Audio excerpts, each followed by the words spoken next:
안녕하세요. 40대 여성입니다.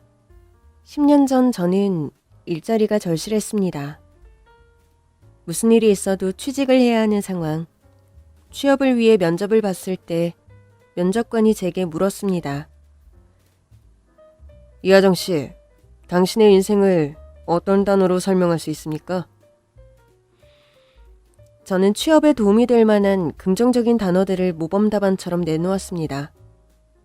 무한긍정, 사랑, 행복이라고 말했는데 집으로 돌아오는 길에 급체를 한 듯 그 질문이 계속 제 뇌리를 떠나지 않았습니다. 아마 제 답변이 솔직하지 못했나 봅니다. 만일 면접 아니었다면 나는 솔직하게 뭐라고 대답했을까? 곰곰이 생각해봤습니다. 면접용이 아닌 제 인생의 단어는 외로움과 결핍과 괴로움, 이 아닐까 싶어요. 그러나 태생부터 그랬던 건 아니에요. 어릴 적 기억을 떠올리면 행복했던 기억이 더 많습니다. 부모님은 시장에서 칼국수집을 운영하셨는데 특히 엄마 손맛이 좋고 아빠는 부지런하셔서 제법 장사가 잘 됐습니다.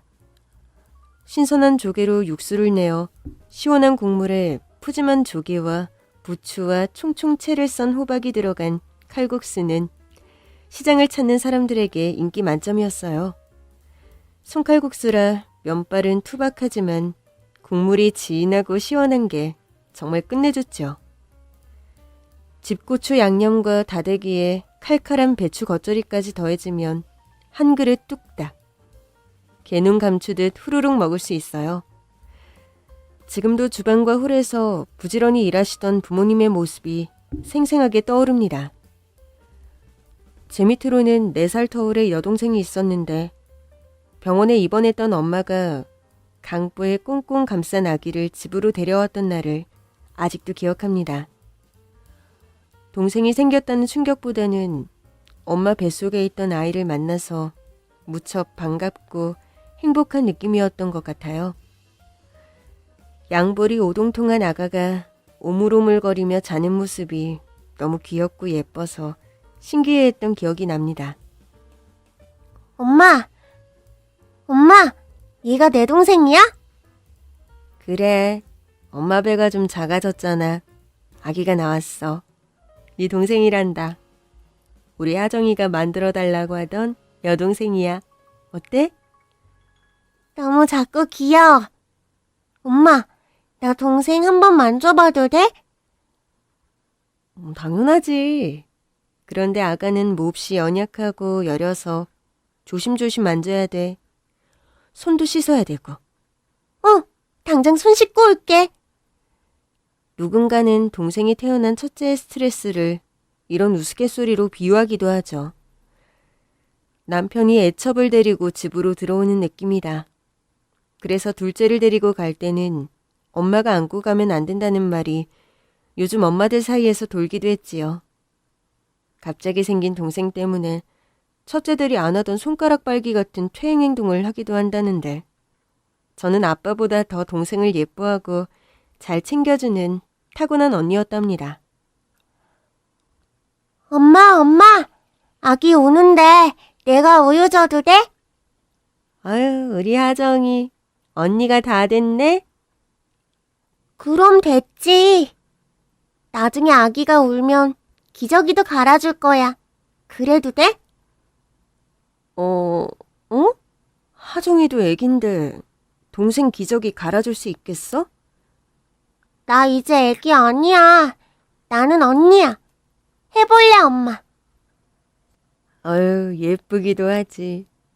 하은이는 하정이 언니가 있어서 엄청 행복하겠다. 엄마, 하은이가 날 좋아하나 봐. 나만 보면 웃는다?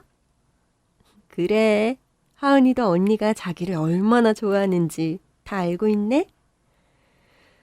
동생이 태어나자마자 저는 동생을 잘 돌봤다고 합니다. 동생도 저를 잘 따랐어요. 저는 초등학교 입학 전부터 가게 일로 바쁜 부모님을 위해 집안 살림을 했을 정도로 조숙했습니다. 설거지도 곧잘 했지만 제일 잘했던 건 청소였어요. 방을 쓸고 닦고 책상과 TV 장식장과 냉장고를 정리했어요. 누가 시키지도 않았는데 매일 방바닥을 먼지 하나 없도록 쓸고 닦았어요. 텔레비전에서 봤던 멋진 공부방을 상상하며 늘 이리저리 책을 정리하고 세우기도 했습니다. 부모님 방에 가서는 이불을 사각으로 접어보기도 하고 길게 깔아놔 보기도 하고요. 제 나름의 집안 꾸미는 재미에 빠졌던 것 같아요. 초등학교 3학년 무렵에 엄마는 자연스럽게 저에게 집안 청소를 맡기셨어요. 아무 말 안 해도 제가 알아서 척척 매일 청소하는 걸 좋아하니 기특하면서도 편하셨겠죠. 부모님은 늘 저에게 우리 하정이가 있어서 얼마나 든든한지 모르겠다고 하셨어요. 저는 6살 여동생을 재우고 꼭 부모님 방에서 엄마 아빠를 기다리다 잠이 들었습니다. 잠결에 엄마 아빠가 퇴근해서 들어오는 소리가 들리고 아이고 우리 하정이 자는 모습도 어쩜 이렇게 예쁠까. 동생 챙기느라 힘들었지. 아빠가 우리 하정이 사랑하는 거 알지? 사랑한다. 하시면서 아빠가 저를 품에 안고 우리 방으로 옮겨주셨는데 그 느낌이 너무 좋았었어요. 저는 돌아가신 아빠가 저를 안고 옮겨주던 그 느낌과 그 채취가 아직도 생생하게 기억나요.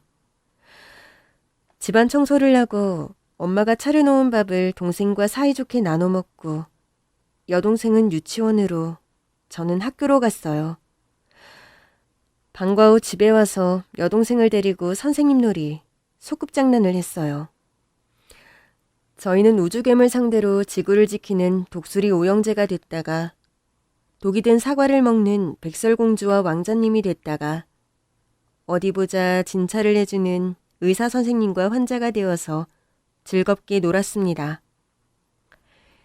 동생과 함께하는 색칠 공부, 종이 인형 놀이, 책 읽기 시간도 좋았어요.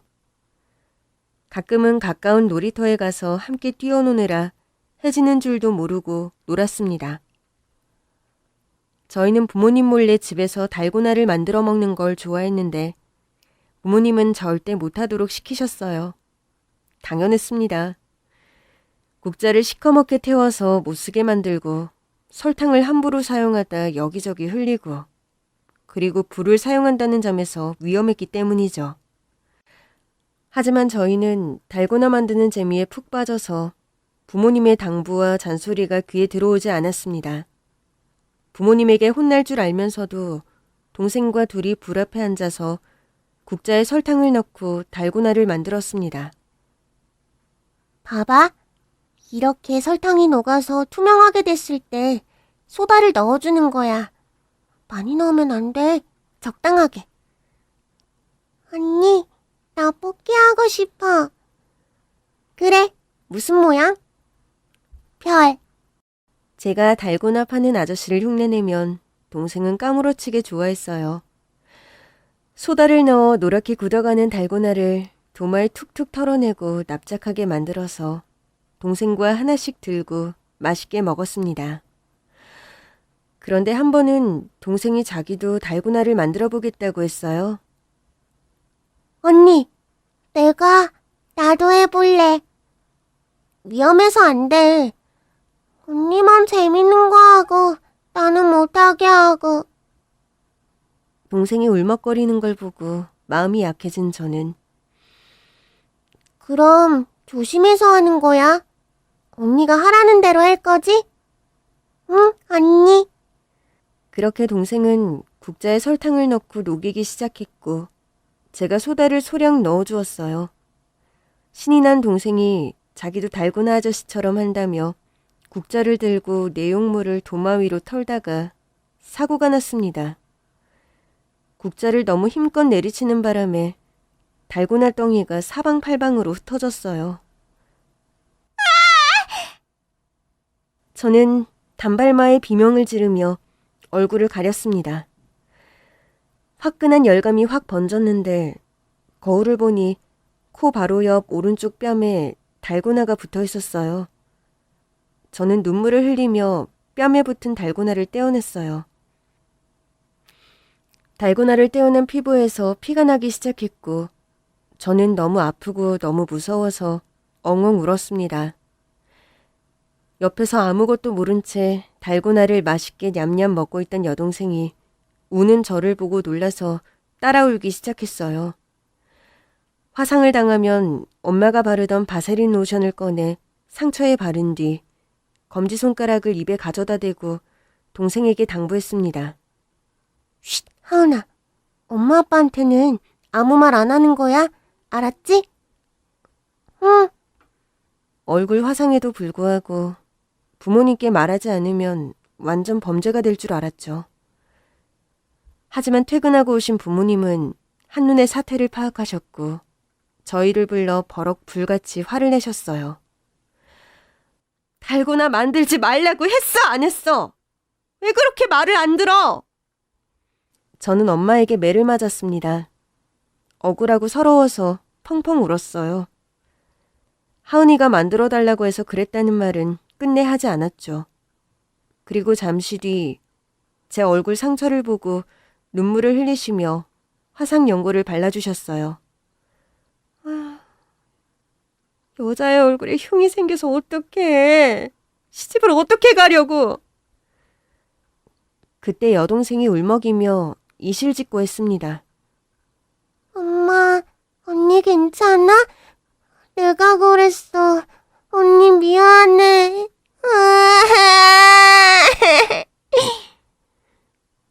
울지 마, 하은아. 이 약 바르면 금방 낫는다고 했어. 그치, 엄마? 저는 괜찮다는 의미로 하은이를 꼭 안아주었습니다. 언니야, 미안. 다시는 안 그럴게. 약속. 그날 생긴 흉터는 시간이 흐르면서 아물었고 나중에는 얼굴에 곰보 자국 3개가 난 것처럼 보였습니다. 친구들이 천연두 때문에 생긴 거냐고 묻고는 했어요. 그때 그렇게 놀랐던 일 말고는 대체로 행복했었던 기억이 많아서 힘든 일이 있을 때마다 그 시절을 떠올리면 힘이 됩니다. 부모님과 같이 놀이동산에 놀러가서 먹었던 소프트 아이스크림 맛이라든지 크리스마스 이브에 저희를 위해서 트리를 만들어주시고 그 아래 선물을 놓아주셨던 그런 기억들이요. 하지만 그런 선물 같은 기억도 끝이 있기 마련이더군요. 비극의 시작은 제 동생 하은이가 사라진 날로 비롯됩니다. 그날은 5월 5일 어린이날이었고 엄마 아빠가 저희를 데리고 어린이 대공원에 갔어요. 그곳은 엄마 아빠의 손을 잡고 폴짝폴짝 뛰어다니는 아이들로 미어 터질 지경이었어요. 하은이가 목이 마르고 다리가 아프다고 칭얼대어서 아빠가 벤치에 하은이를 앉혀놓고 얼른 매점에 다녀오겠다며 다른 곳에 가지 말고 여기서 기다려? 라고 하셨어요. 저는 엄마랑 여동생이랑 셋이서 아빠를 기다리는데 갑자기 소변이 마려웠습니다. 엄마, 나 화장실. 오줌 마려. 하정아, 아빠 올 때까지 기다릴 수 있지? 아니, 엄마, 급해. 쌀 것 같다고. 아우, 이걸 어쩐다. 아빠는 왜 이렇게 안 와? 아빠가 돌아왔을 때 아무도 없으면 서로 길이 엇갈릴 것을 염려한 엄마는 잠시 망설이다가 하은이에게 신신당부를 하셨어요. 하은아, 언니랑 화장실에 다녀올 테니 다른 곳으로 가지 말고 여기 벤치에 그대로 앉아 있어. 아빠 올 때까지 여기 있는 거다. 알았어? 응, 알았어. 어디 가면 안 돼. 알았지? 다른 데 가면 큰일 나. 알았지? 응, 엄마. 나 여기 있을게. 그렇게 말하고 엄마는 제 손을 잡고 불이 났게 화장실로 갔습니다. 그런데 화장실은 사람들로 장사진을 이루었고 기나긴 줄은 줄어들 생각을 안 했어요. 엄마는 아마도 아빠가 빨리 돌아오실 거라고 생각했을 거예요. 매점 역시 엄청난 인파로 북새통이란 사실을 간과했던 거죠. 볼일을 마치고 하은이가 있던 벤치로 돌아왔을 때 하은이는 보이지 않았습니다. 거짓말처럼 사라지고 없었습니다. 아빠만이 홀로 하은이에게 줄 콜라를 들고 서 있었습니다. 여보, 우리 하은이 어디 갔어? 당신이랑 있었던 거 아니야? 맙소사, 우리 하은이, 하은아! 하은아! 엄마는 미친 사람처럼 돌아다니며 하은이를 찾았지만 어디에도 하은이는 없었어요. 아빠가 고객 안내센터로 가서 아이를 찾아달라고 울부짖었습니다. 담당 직원이 방송을 했지만 아무런 소식이 없었어요. 그날 엄마가 하은이를 찾아다니던 모습이 잊히지 않습니다. 구두가 벗겨진 것도 모르고 맨발로 뛰던 그 발이 아직도 생각납니다. 나중에 까이고 피투성이가 된 엄마의 발. 그날 이후 우리 가족의 악몽이 시작됐습니다. 부모님은 생업을 포기하고 하은이를 찾아 전국 방방곡곡을 다 다니셨어요. 아빠는 재래식 시장의 화장실, 맨홀안을 뒤지기도 하고, 엄마는 화장품 판매원으로 가장해서 집집이 방문해 혹시 하은이가 있는지 살피기도 했어요. 자녀가 죽으면 가슴에 묻는다고 하지만 실종아이는 그럴 수도 없었습니다. 하은이 생각에 엄마는 미장원도 가지 않고 새 옷도 사지 않고 웃지도 못하고 울지도 못하는 나날을 견뎌야 했어요. 내가 왜 그랬을까? 왜 그때 화장실을 갔을까? 미친년, 망할년. 같이 데리고 갔어야지. 바보 멍충이. 자책하고 후회하는 엄마를 보는 제 마음은 너무 괴롭고 외롭고 고독했습니다. 엄마는 대놓고 제 탓을 하지는 않았지만 예전같이 저를 품어주지 않으셨어요. 슬픔이 너무 크면 암이 되는 걸까요? 중학교 2학년 때 엄마가 암으로 병원에 입원하셨습니다. 대장암입니다. 위치도 몹시 나쁜 횡행 결장암입니다. 영상이라 정확하진 않지만 3기로 추정되는 암이 다른 장기로 전이됐다면 수술도 불가능합니다. 12번의 항암 치료를 받으시고 엄마는 보기에 안쓰러울 정도로 수척해지셨고 생기를 잃어가셨습니다. 항암 치료가 끝나고 아빠의 강권과 고집으로 수술을 받기로 했어요. 수술을 앞둔 엄마는 모든 것을 포기한 얼굴로 저를 멍하니 보셨어요. 초점 없는 퀭한 눈동자, 병색이 짙어가는 얼굴. 영혼이 빠져나간 듯한 엄마에게 저는 힘이 되어주고 싶었어요. 엄마 걱정 마. 아무도 엄마를 못 데려가도록 내가 수술실 밖에서 잘 지키고 있을게. 한동안 저를 멀리하셨던 엄마가 웬일로 제 이름을 다정하게 불러주었어요. 가여운 하정이. 하정이가 성인이 될 때까지 엄마가 살아있어야 하는데. 엄마가 우리 하정이 대학도 보내고 시집도 보내고 아이를 낳으면 손자도 봐줘야 하는데. 엄마! 하정아, 미안하다. 엄마가 흐느껴 울자 아빠가 엄마의 어깨를 토닥이며 용기를 북돋워 주었습니다. 여보, 힘을 내. 약한 소리 하면 못 써. 당신 수술만 받으면 완쾌할 수 있어. 그럴 수 있다고. 여보, 하은이가 보고 싶어. 우리 하은이. 그래, 우리 하은이 찾으려면 당신 건강부터 찾아야지. 안 그래? 할 수 있어.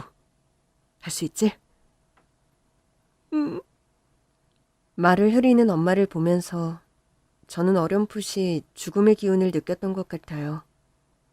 엄마는 수술을 하고 나오셨지만 끝내 눈을 뜨지 못하셨어요. 이제 더 이상 엄마의 다정한 목소리를 영원히 듣지 못하게 됐습니다. 어쩌면 자식을 잃은 고통이 없는 곳으로 가셨는지도 모르겠다고 생각했어요. 엄마를 보내고 아빠는 모든 것을 놓아버리셨어요. 제 나이 겨우 16살이었어요. 아빠는 저를 돌볼 여유가 없었습니다. 무기력에 빠진 아빠는 매일 술병을 붙들고 술에 쩔어 살았어요. 하은이의 실종으로 이미 살림이 산산조각이 난 저희 가족은 어머니의 죽음과 아버지의 우울증으로 풍비박산이 되어버렸습니다. 그리고 3년 후 아버지마저 우울증을 이기지 못하고 끝내 스스로 생을 마감하셨습니다. 당시 고등학교 2학년이었던 저는 하남에 있는 이모댁으로 가게 됐어요. 그때부터 친척집을 전전하며 천덕꾸러기로 살았어요. 그때 알았습니다.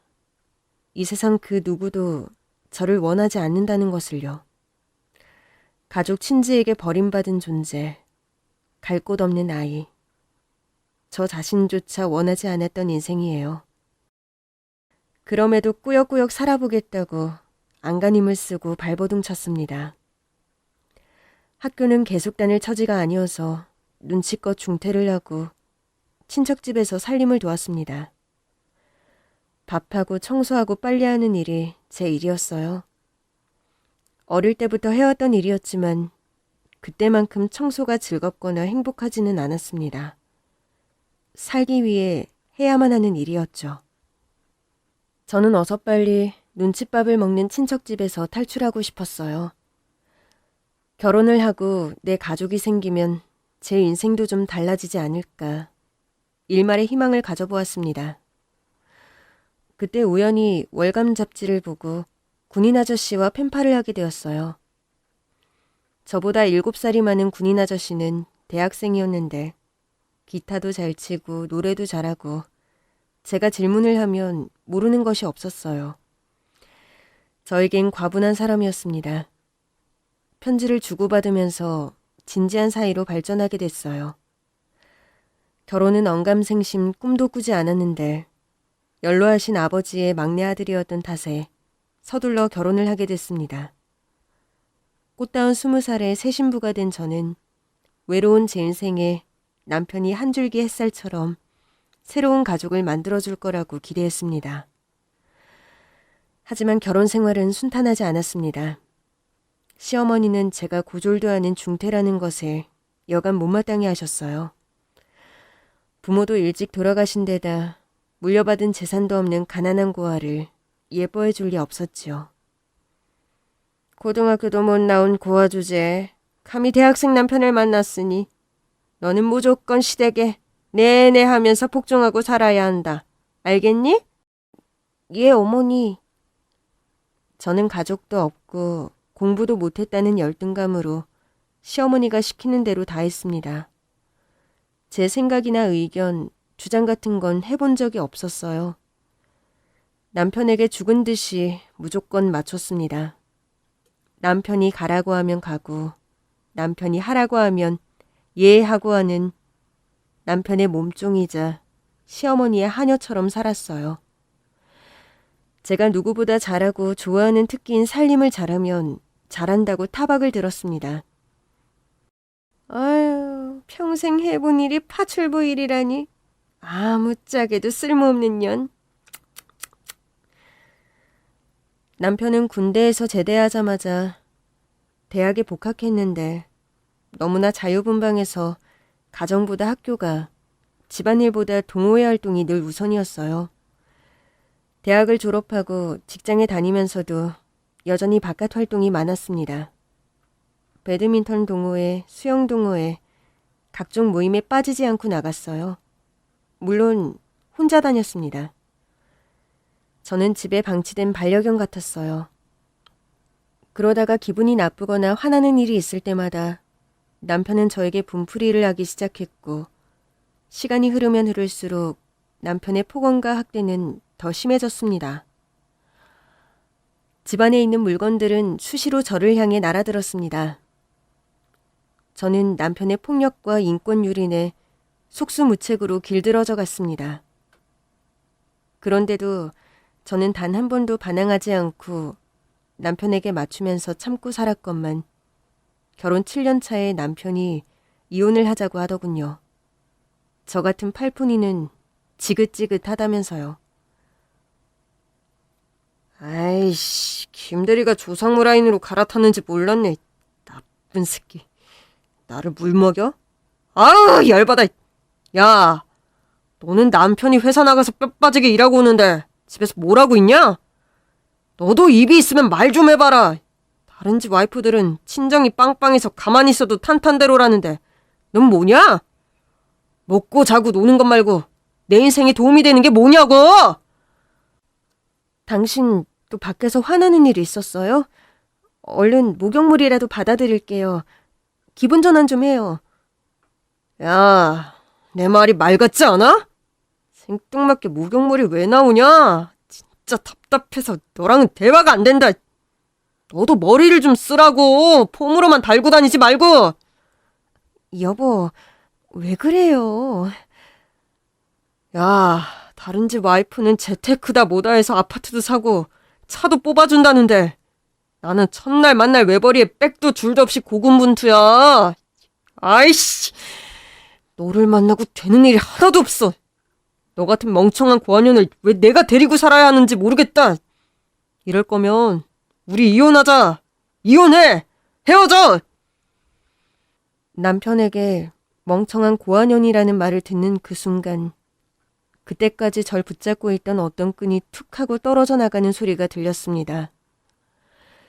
시어머니의 구박과 남편의 폭언과 학대를 견뎠던 지난날의 삶의 조각들이 물거품처럼 산산이 부서졌습니다. 저는 결혼 7년 만에 시댁에서 강제 퇴출을 당하고 말았습니다. 그것도 남편의 아이를 임신한 상태였어요.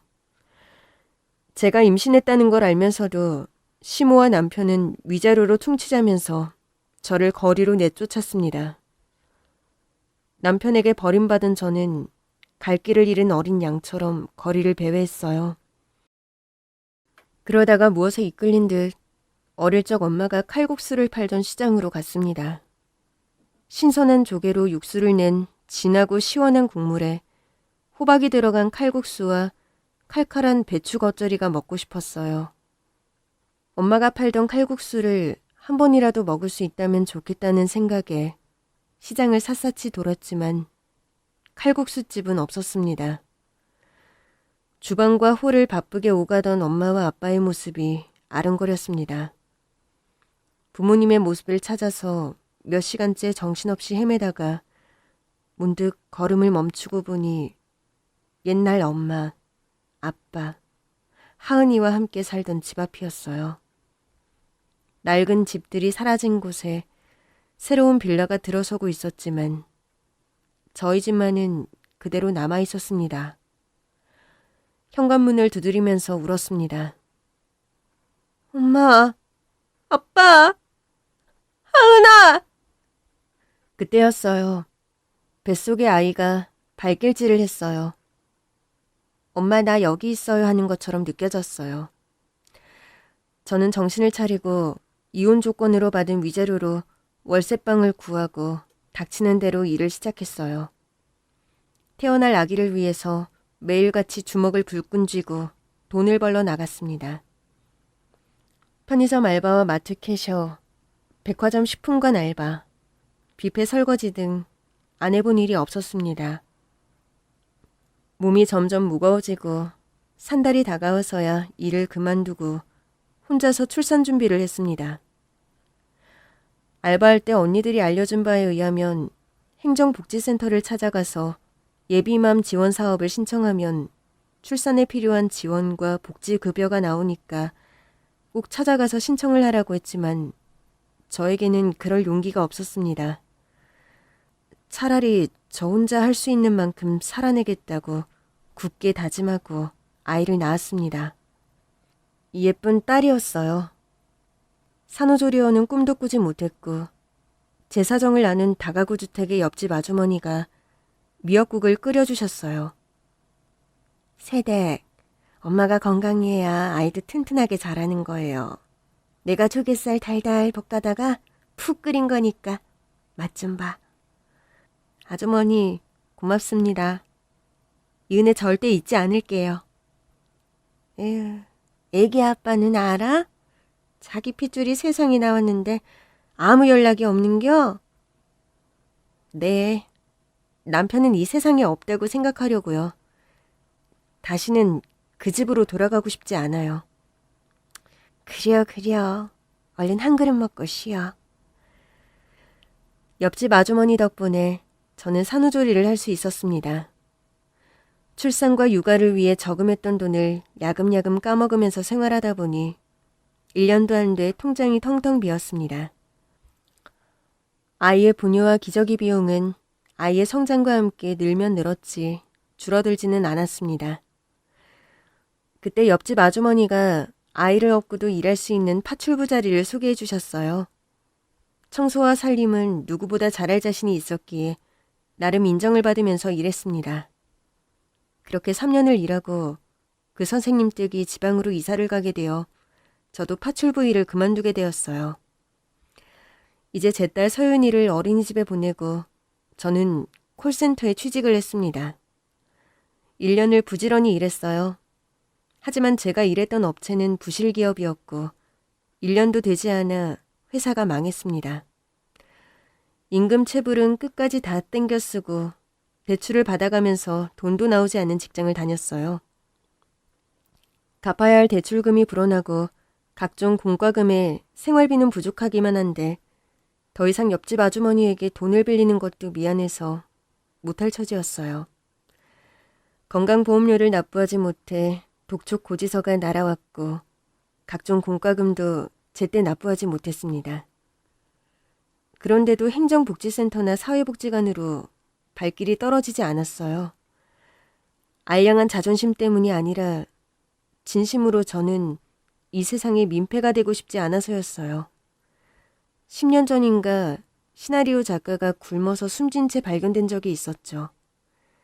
단칸방에 월세는 밀리고 가스는 끊긴 채 병마와 굶주림에 시달리다 마실 물도 없는 상태에서 생을 마감했어요.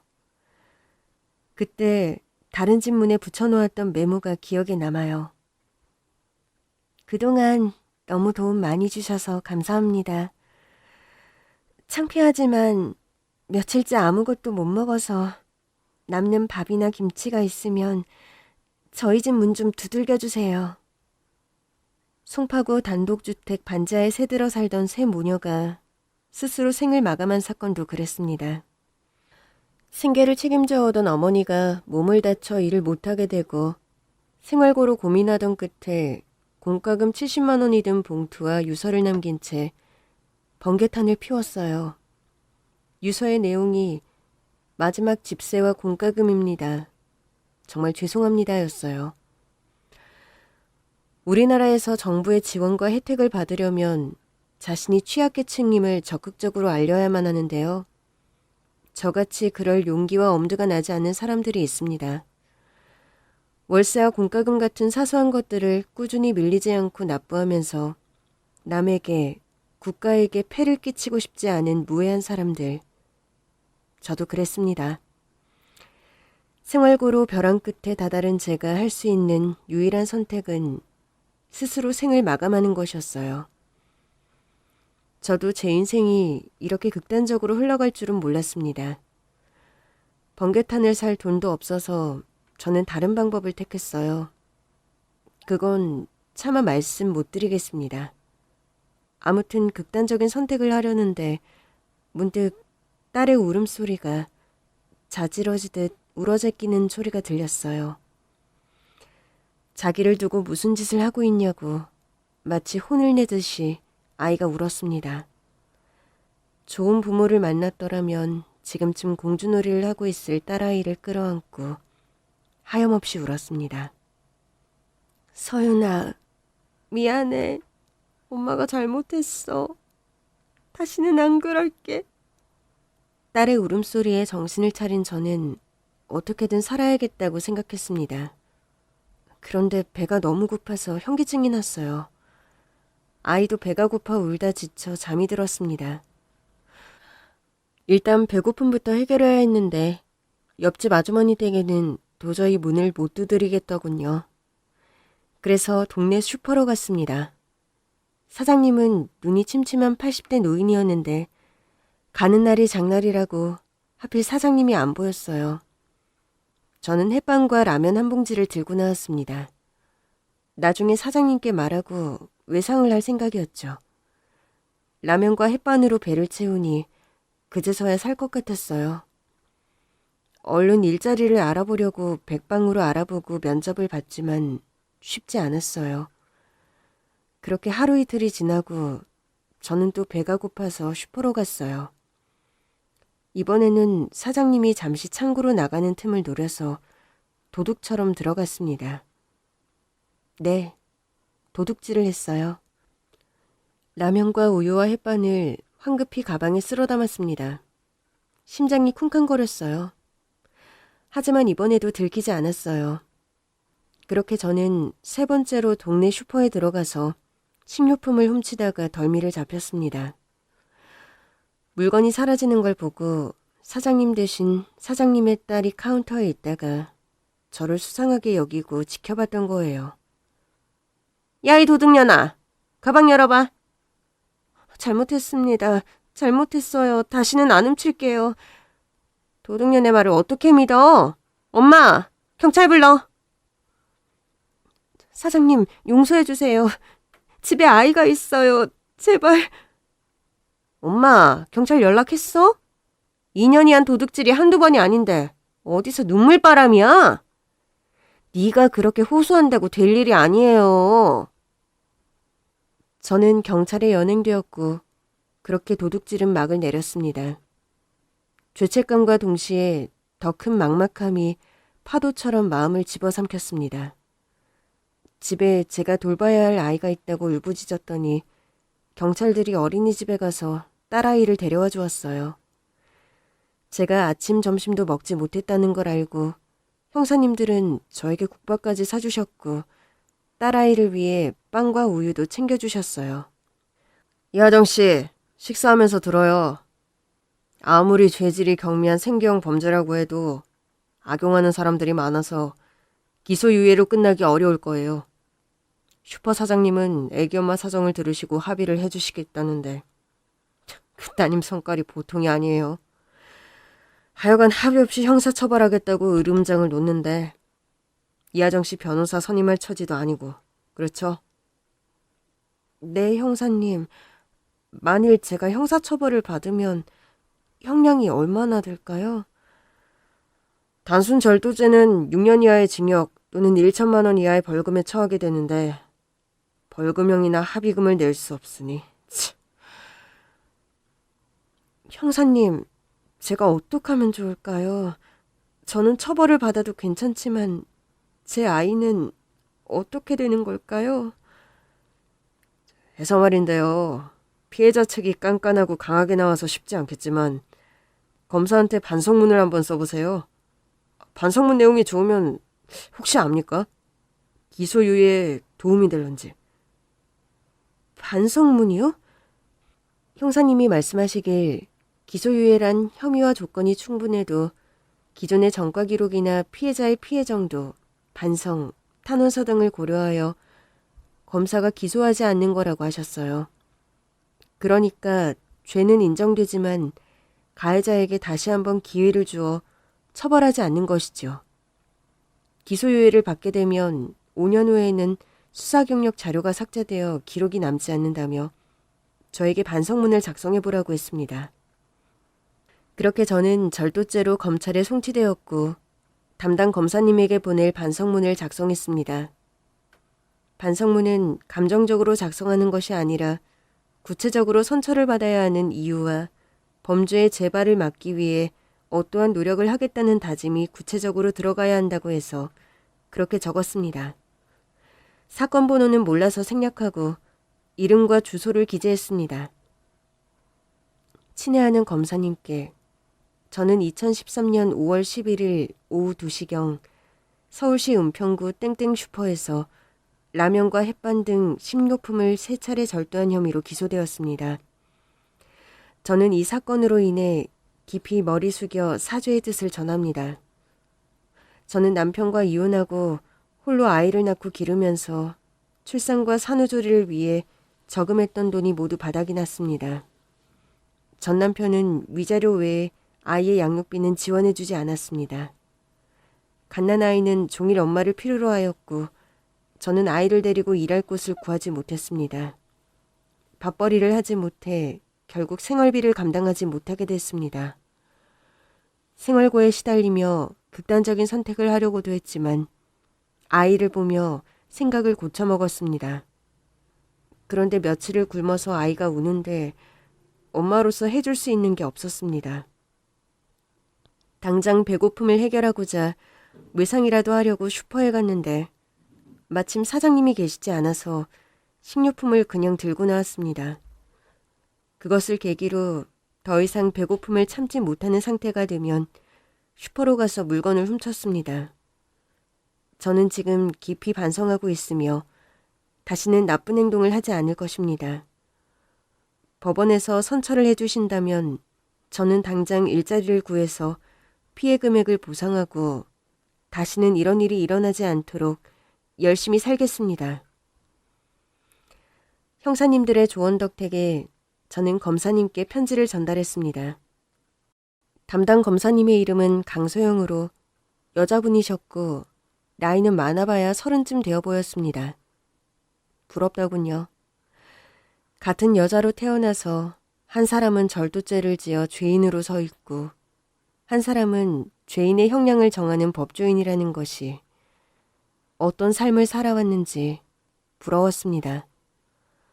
이하정 씨, 반성문을 잘 읽어보았습니다. 그러니까 라면과 햇반을 훔치게 된 이유가 5살 아이가 배고파서 그랬던 거네요? 네, 맞습니다. 아이가 배고프다고 울어서 슈퍼에서 햇반을 훔쳤습니다.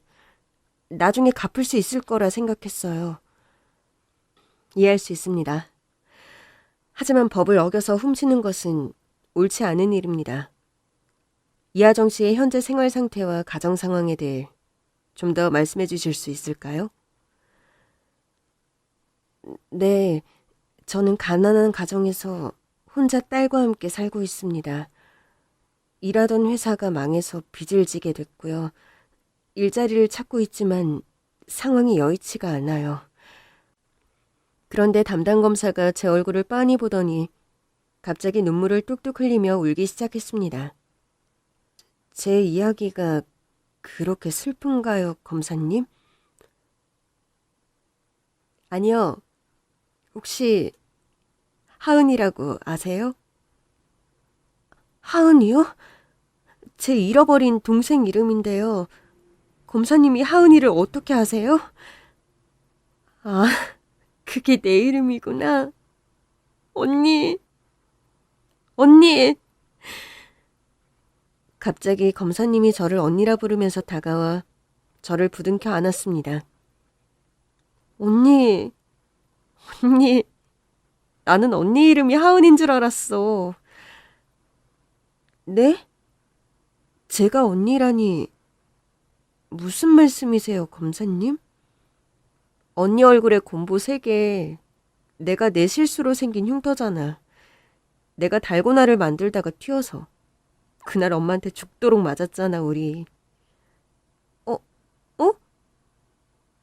너 정말 내 동생 맞아? 내 동생 하은이야? 언니, 보고 싶었어. 나 언니 동생 하은이야.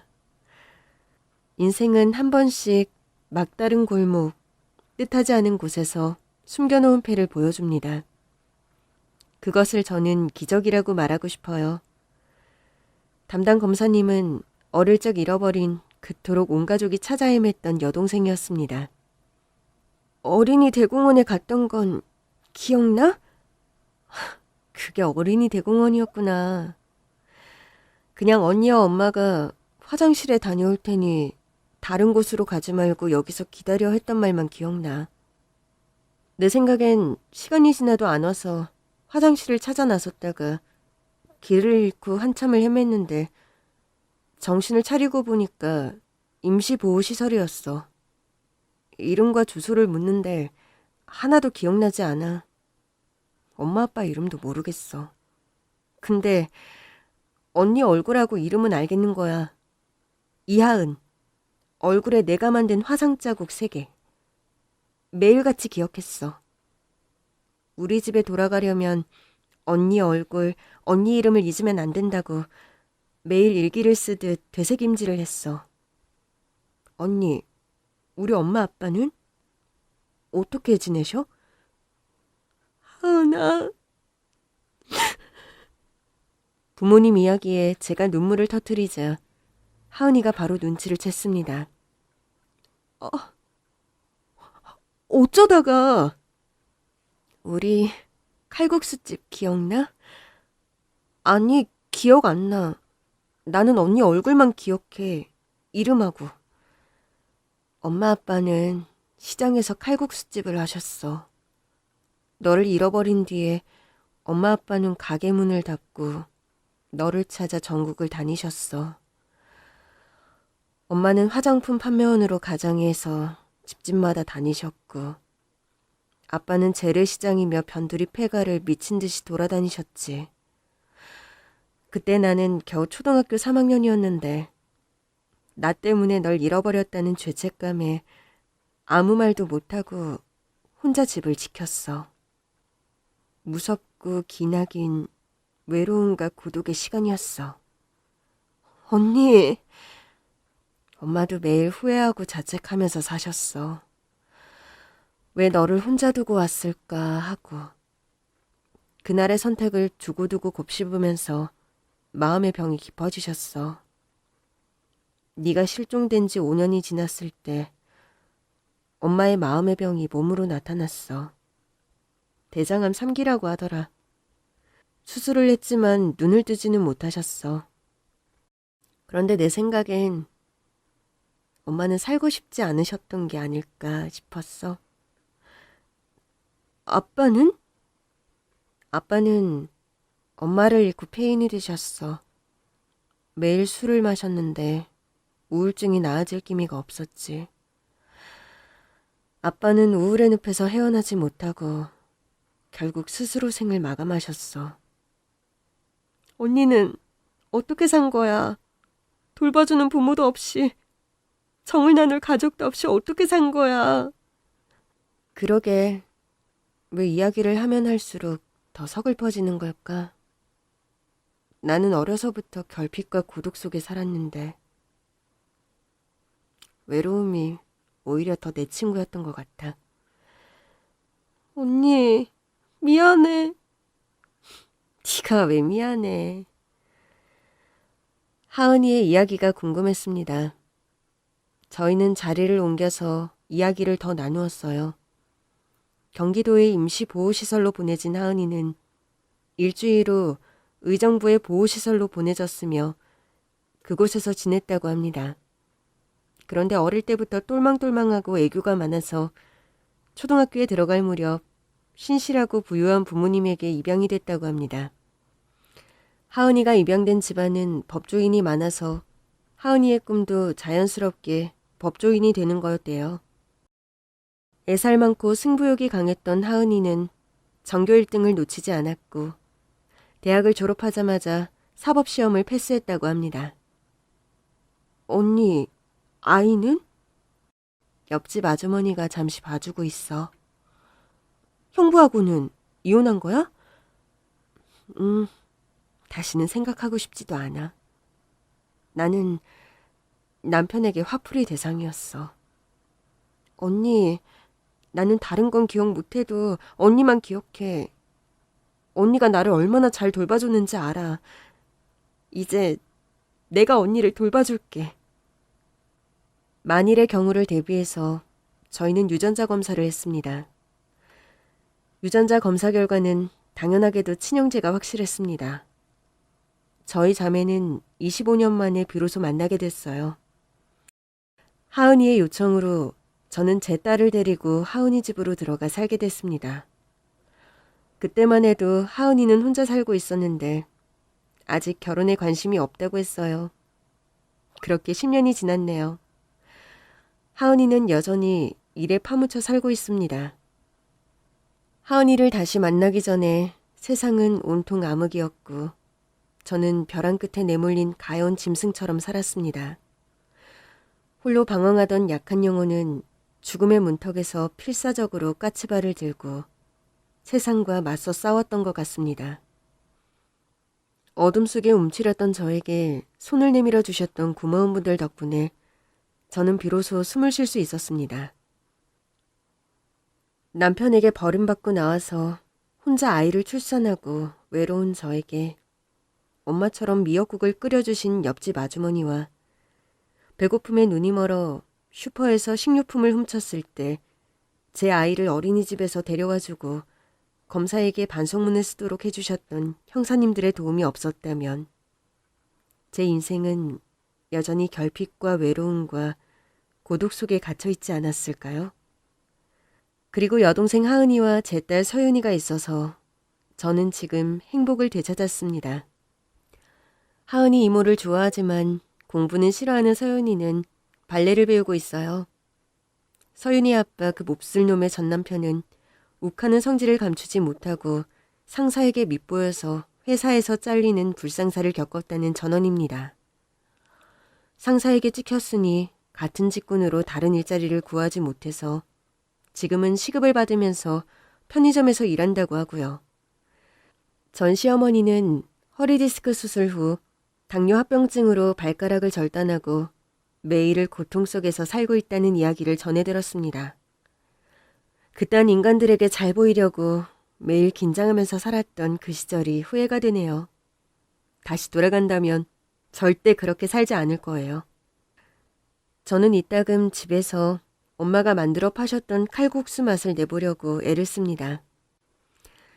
엄마가 그러했듯이 신선한 조개로 시원하고 진한 육수를 내고 푸짐한 조갯살과 부추와 호박을 총총 채를 썰어 넣어보는데 이상하게도 엄마의 손맛을 흉내낼 수가 없어요.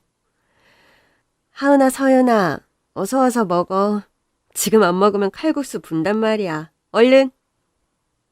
하은이와 서윤이가 나란히 앉아서 칼국수를 먹는 모습을 보는 것이 저의 행복입니다. 어때? 엄마 손맛이 느껴져? 응, 엄마, 국물이 끝내줘요. 아니, 서윤이 말고 하은이. 하은아, 엄마가 만들어주던 칼국수 맛 기억나? 언니 잠시만. 일단 좀 먹고 말할게. 칼국수 면발을 후루룩 흡입하던 서윤이가 눈물을 흘리면서 말했습니다. 언니야, 기억은 안 나는데 너무너무 그리운 맛이야. 왜 슬프지도 않은데 눈물이 나? 왜 나 울고 있어? 뭐? 내가 미원을 너무 많이 넣었나? 그래서 고양이 맛이 나는 거야? 저의 너스레에 동생이 푹 하고 웃었습니다. 그러자 서윤이도 이모를 놀리네요. 이모, 울다가 웃으면 엉덩이에 응 나는데. 엄마가 만들어주던 손칼국수를 먹으면서 우리는 울고 웃을 수 있습니다. 10년 전에 취업을 할 때 면접관이 물었던 질문. 이하정 씨, 당신의 인생을 표현할 단어는 무엇입니까? 그때 제 솔직한 대답은 외로움과 결핍과 배고픔이었는데 지금은 아니에요. 이제 저에게는 아무런 결핍도 외로움도 괴로움도 없습니다. 잃어버렸던 동생을 다시 만나고 홀로 낳고 키운 제 딸이 무럭무럭 자라 성장하는 것을 바라보며 살아가는 제 인생을 말해줄 단어는 행복, 사랑, 충만입니다. 그리고 또 하나, 그럼에도 해피엔딩이라고 할게요. 지금 만일 벼랑 끝에 내몰린 누군가가 이 이야기를 들으신다면 조금만 더 힘을 내어 봅시다. 지금 당장 내가 할 수 있는 일을 꾸준하게 지속적으로 하면서 지금의 시련과 역경을 견디어 봅시다. 순간을 버티고 하루를 견디면 어느 순간 그럼에도 불구하고 해피엔딩을 맞을 수 있지 않을까요? 지금까지 제 이야기를 들어주셔서 감사합니다. 사연을 사랑하시는 모든 분들이 나날이 행복하시길 바랍니다.